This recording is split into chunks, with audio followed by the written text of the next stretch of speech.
BECE question 2026 objectives question number 25. In question number 25, we have been given a mapping and we are supposed to find the rule for the mapping. What is the rule for the mapping? X maps onto Y, 1 maps onto 3, 2 maps onto 6, 3 maps onto 9, 4 maps onto 12, and 5 maps onto 15. So quickly, we will check.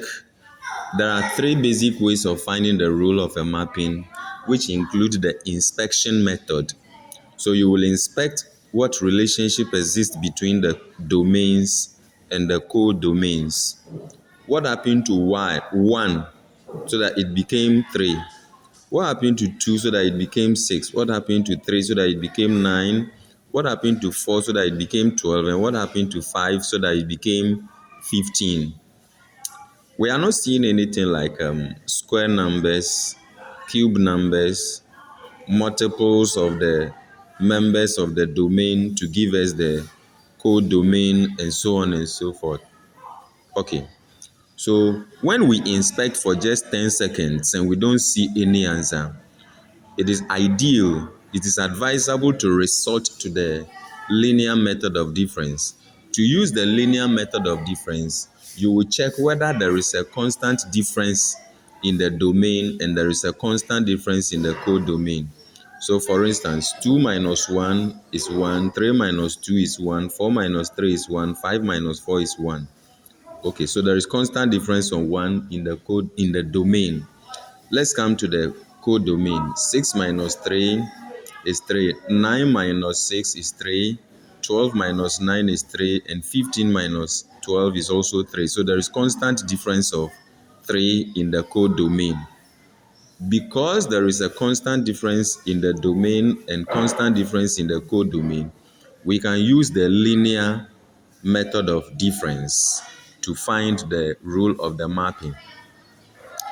Now, it is either you go straight away and say in the linear method of difference, the relation is y equal ax plus b, where y and x are these ones.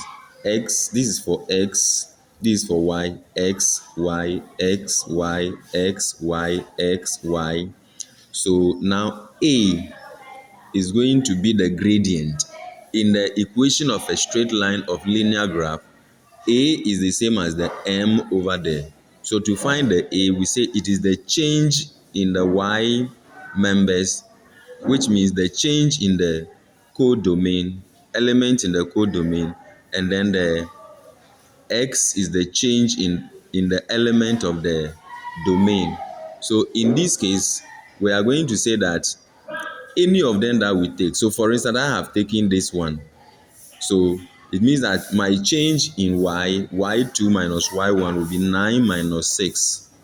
9 minus 6, which will give me 3. And then its corresponding x, 3 minus 2 will give me 3 minus 2, which is 1. So 3 divided by 1 is 3. Then we continue to realize that then y is equal to, if a is now 3, then we put it into the relation. So it will be y is equal to 3x plus b. Then we can use any one of them, either this or this, to find the value of b by substituting it. So using x equal 2 and y equal 6, so y is equal to 6. So we put it there, 6. And 3 is multiplying x, so x is 2. We put it there. Then we use it to find the b. So in this case, 6 is equal to 6 plus b. Then we group like terms and bring the 6 here to become negative. 6 minus 6 is 0, equal to b. b is equal to 0. So y is equal to 3x plus 0 because b is 0. So y is now equal to 3x, or x maps onto 3x. You can also use the other value and you will get the same answer. So BEC question number 25, this is how it goes. Pick your answer and enjoy it. Good luck.